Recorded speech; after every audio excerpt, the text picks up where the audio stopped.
Okay, back to Illustrator, and what we need to do is we need to practice. So I'm going to turn off my grid, um, and I'm going to open up a file that you'll be able to download. It'll be the third thing in the module before this video, and so it is called pentoolexercise.ai. And what it is it's an Illustrator file that's about 2 pages long, and I'm going to walk you through it a little bit. It has, some anchor point behavior signs, those things that I was talking about, like closing a path or, starting a new path, that sort of stuff, right? The caret. And we have a couple options here. We have straight lines, we have curved lines, we have more curved lines, we have curved lines with corner points, we have curved lines with corners, and then combining curves with straight lines. So this is kind of the stuff that I've been going over. Um, and these are just practice drawings or trainer drawings. And I just kind of want to go through them with you. And then you're going to do this assignment as well. So I'm going to take my pen tool, and the blue dots, that's when we click or when we click and press or click and hold. The red dots, that's where we're going to drag handles to. And the green dots, which I don't think are available to us. Yeah, because that's a little advanced. So we're only worried about red and blue right now. We're not worried about green. That I took a sheet off of this because it just was a little bit past where we need to go. So straight lines, right? Let's start here. Super simple. We're going to create this pine tree shape here. So this is going to be single clicks. All right. So click in every dot following the number. So I'm going to start here at 1, and then I'm going to come down here in 2, and it says right here, hold down shift key. And guess what? I'm going to hold down the shift key, and not every single, not in every single click, but on any of the ones where I'm going to go horizontal or vertical. Okay. Why not the ones where I'm going to go at an angle? Because then it's going to try to force me into a 45-degree angle, and that's not going to work. You'll notice as I fill in my shape, or excuse me, as I fill in my paths here, my shapes start to fill in automatically, and that's because I have fill on.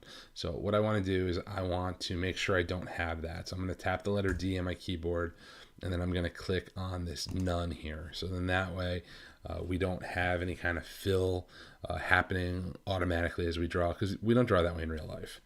So I'm going to go ahead, I'm going to go vertical now. So I'm holding down the shift key, horizontal, vertical, horizontal, again at an angle, so I got to take it away. Horizontal, so I'm going to hold the shift key down, angle, I take it away, horizontal, I hold the shift key down, and I'm going to close it. And what I have here is I have a little tree. Okay. Now, one of the things that is new that we're going to be working on is this concept called layers. And what layers are is they're like just bigger versions of arrangements, things we've learned before, things in front, things behind, things along those lines. And layers can be found underneath window and layers in the L's. And what we have 2 layers available. You have your template layer and your working layer. And we're going to get into templates more in the future. But for right now, what you need to know is that there are locks, and the lock is on the template layer, and we want to keep that locked. And then there are eyeballs, and they toggle visibility. So I can go ahead and I can click off the template layer, and then I can see what my tree looks like. Cool. And anytime I want, I can turn off my working layer, which is the one that I've been drawing on, and I can just look down to the worksheet. Also cool. So, okay, simple tree. That's not too bad. Let's go ahead and let's do some curved lines now. Okay. And we're going to zoom in. And there's something that I want to point out as we are doing this. So, as I'm drawing, I want to try to have my pen engaged the entire time. If I click off my pen, I can come back to it, but as you saw in the previous video, sometimes it screws up like our handles and where we're going to go and things like that. So you want to try to engage the pen as much as possible. Think about it like a real pen in real life, where if you go ahead and you start to draw a line and you're drawing a curve, for example, and then you take the pen off the paper, and then you try to return to that curve and try to keep it the way that you had it before, it's not exactly easy. You run into problems. And the same thing happens here. So what we want to do is we want to gauge our pen as much as possible. or excuse me, keep it engaged as much as possible. So when we click off to other tools on the toolbar, it disengages our pen. Okay, so we want to start utilizing things like key commands. And there's three that I really want to point out to you. There's the zoom in command, which is going to be command on a Mac and the plus sign, or control on a PC and a plus sign. And that's going to zoom us in. There is command or control and the subtraction sign, and that's going to zoom us out. And then there's also the space bar, which gives us this hand tool and allows us to move our paper around on our computer screen here. So it allows us to, see the different kind of artboards. So that's going to become helpful, because the last thing you want to do is you don't want to be too far away, but then again, you don't want to be like right on top of the drawing either. You want to kind of be, a decent distance where you can see what you're doing, but at the same time, you get a decent amount of, the line you're supposed to draw.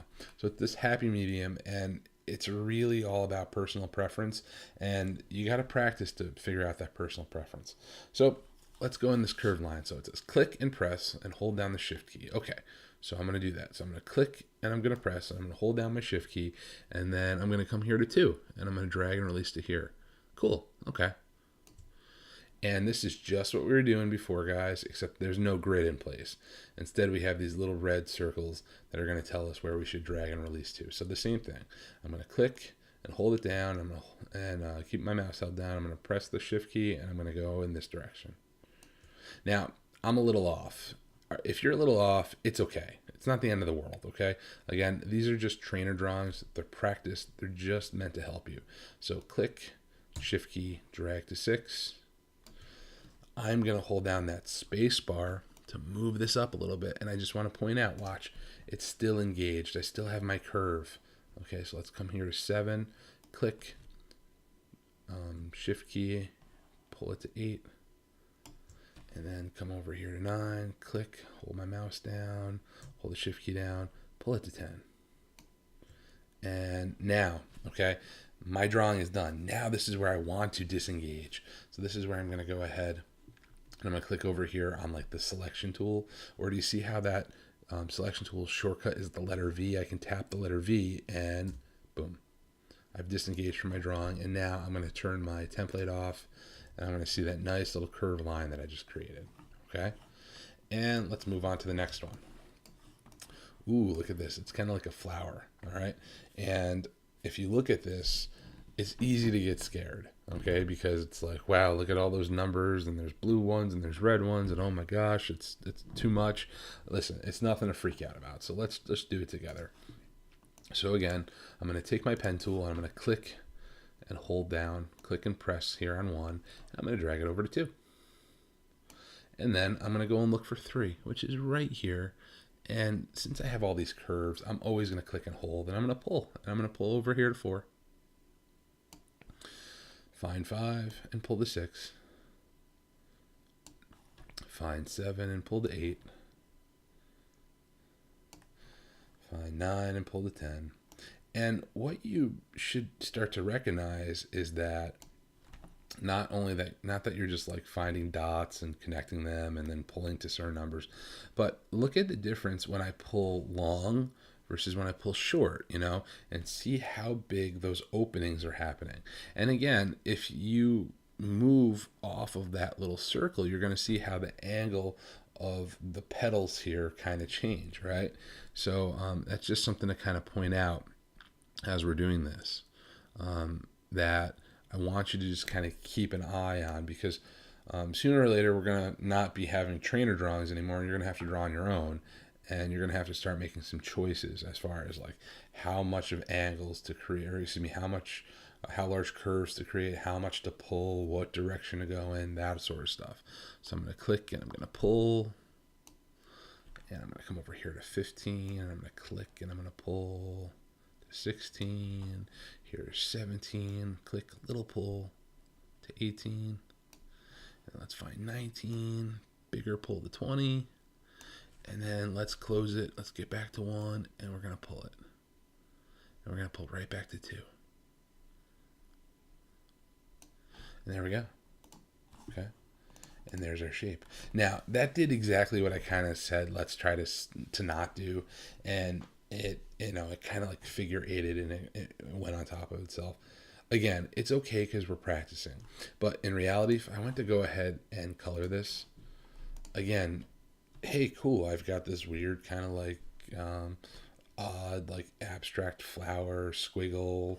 You could say it's a person that's a head, arms and legs, whatever. The thing is that it's all one object. So if I go to color to a different color, I just, that's all I have is that one option. I don't have the ability to go ahead and pick this and color it red and pick this and color it yellow, because this is one shape that I've created. So we want to try to stay away from that, but we're just practicing, so it's okay right now. All right, let's go to curved with corner points. Okay, so we did this one already too. So let's go ahead and we're going to click and press down, and we're going to hold the shift key. So then that way we go on a nice 45-degree angle from 1 to 2. And then here's 3. Same thing. Oh no, what is that? Let's read. Click, release, and press on the anchor key. Oh, okay. So let's see. We're going to click once and let go. And then we're going to click and hold it down again. We're going to hold down shift. And remember, I pull my point out. Okay, and that's the pulley. That's the handle. So we're going to click here, and then I'm going to hold the shift, or I'm going to click and hold the shift key down. And I'm going to pull that little handle out. I'm going to do it at an angle here, right there to number 6. And I get that nice, smooth, kind of wavy kind of line that's moving over here to number 7. Do it here to 8 again, and come over here to 9. And we're going to release. And there we go. And there we are. And if I zoom out, that's what that first page looks like. Okay. Again, these are trainer drawings. They're just meant to give you some practice. That's it. The pen tool, as I mentioned when we first, started in the first video, it can be frustrating for folks because there is a learning curve there. And the only thing that you can do to get better at it is to practice. Okay. It's like riding your bike. The first time you rode your bike, you had some training wheels on there, and it was easy. And then eventually the training wheels came off, and you probably fell. And you probably fell a lot, if you were like me or like my kids when they were learning how to ride bikes. And then at one point, you just seemed to get it, and you stopped falling, and it was cool. And so we're going to move on, and we're going to move on to curved lines with corners. And it's okay, again, if you're frustrated, if these things aren't working out, simply delete them and try them again, over and over again. I guess I did lie to you a little bit because I thought we weren't going to have any green dots over here, but they are over here, and that's okay though. We've played around with these already. This is where we're going ahead and we're moving the handle somewhere else, so that way we get a line to go in the way we want it to go. So let's take our pen tool. I'm going to click here on number 1, and I'm going to drag over here to number 2. Okay, cool. And then I'm going to go to 3. I'm going to drag it to 4. Okay, also cool. Now, if I go ahead and I try to just go from 4 to 5 or 4 to 6, I get this weird line right here. And that's not what I want. So I'm going to undo that. And it tells me right here, drag to here and then release, and then hold down the Alt or the Option key. So again, this is the Option key on the Mac or the Alt key on the PC. And you see how my pen tool turns into that little upside down V or the caret. And I'm going to click right here, and I'm going to drag this right there. Oh, okay, yeah, we just did this in that previous video. And I'm going to click, I'm going to pull, I'm going to hold down the shift key, so I get a nice smooth line right there. Hold down the Option key, move this over to here.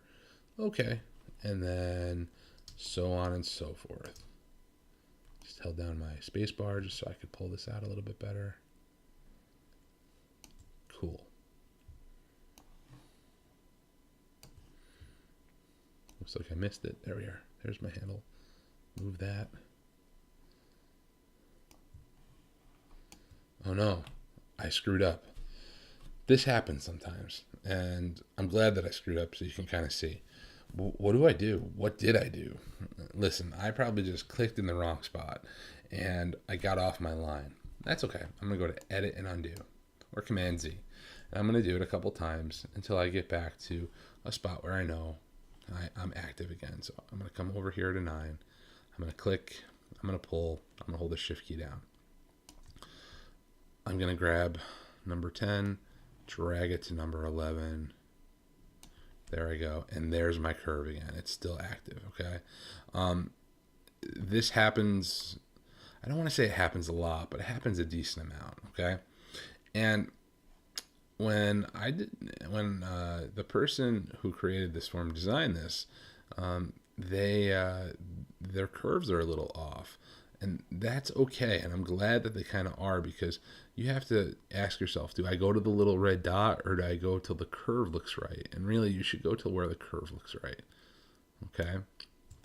And so the Option key, pull this back, and I missed it again. Let's try that one more time. How do I keep missing it? I think I'm just not zoomed in enough so I can't see it. I'm not actually grabbing the handle. There we are. Okay. And look at that. I kind of disengaged from the drawing. It happens, guys. No big deal. So I'm going to come over here to 12. Re-engage. I just did an undo. I'm going to pull this out further. Okay. That looks pretty good. Hold down my Option key. Make sure I actually have my handle in hand. And there it is. I can't tell you how many times I've gone through this with people and they think that they've broken it because they disengage from the drawing. That's not the case. It's just sometimes you miss it and it's touchy. That's all. Okay, and we're done. So let's go ahead. I tap the V key and let's turn off that background. And there we are. Okay, there's that kind of wavy, spring-like rounded line there. And last but not least, we're going to do this, combining curves with straight lines. So again, we've done this before, so I'm going to click here, and I'm going to hold the shift key down. I'm going to go right up to 2. I'm going to come over here to 3, and I'm going to click, and I'm going to bring it right down to 4. Okay, and make that nice line right there. Then what I want to do is I just want to click on the anchor here, the last anchor I made, and it's going to make my forward handle disappear, just like that. All right, so I'll come over here and click on 6. Now, I need a handle, okay? And we know that that's not a handle. That's just going to go ahead and draw me a new line. So to get a handle, I've clicked and I've released. Now I'm going to click again, and now I'm going to hold down the shift key. And I'll pull a handle out. And you know it's a handle because there's a little circle, okay? So I'll pull that out to 7, drag this on over here, click, pull. If I hold the shift key down, then it gives me like a nice perfect half circle. Click here, hold the shift key down so it's a nice straight line. Click, hold down that shift key and pull. Okay. And again, practice. It's all about practice. When we practice it, I don't even think about these things anymore. I'm not gonna lie, I just do them because I've been doing it for 20 years. I can remember when I started though, and it was frustrating. And so if you're a little frustrated, it's okay. All I can tell you is that it does get better. You do just kind of like get used to it, and it's just a different way of drawing. That's all. And there we go. And let's zoom out and let's see what we have. So we have these 1, 2, 3, 4, 5, 6 different kinds of lines and or shapes, okay? And these are the kinds of lines that you're going to see as you draw more objects in the future, okay? And you just want to try to start to employ these techniques a little bit because they're going to help you out. So what I want to do is I'm just going to say File and Save As, and I'm just going to rename this, my tag, so NRP-222-pen tool exercise, and I'm going to save that one, and I'm going to save it as whatever my version of Illustrator is. In this case, it's CC. You might have CS6 or CS5. That document, by the way, is a CS5 document, so you can open it up in quite a few versions. And then I'm just going to go ahead and I'm going to send this forward, and I'm going to keep that template layer there. I'm just going to turn it off, right? And that's what this is the file that I want you to hand in your Dropbox as we move forward. But yeah, the last thing I want to point out is, and I'm going to go back to a blank page, as we're working with curves, one of the really important things is that, again, we're trying to span a distance here with minimal points, right? We have this point here and we have this point here, and that's it. And then we just have the path that connects them. That works out really well. You can also get there by clicking little bits at a time and not actually activating your curves. And we've seen this before with polygons, where if we put a lot of little lines next to one another, it kind of simulates a curve. But as you can see, that's a much nicer line than that. So again, I realize there's a learning curve. I realize it could be a little tough at first, but your end result is just so much nicer. So utilize the trainer drawing, practice it. You may have to do it more than once. It's okay. Okay, it's totally cool. And when you're ready, we're going to move on to the next trainer drawing.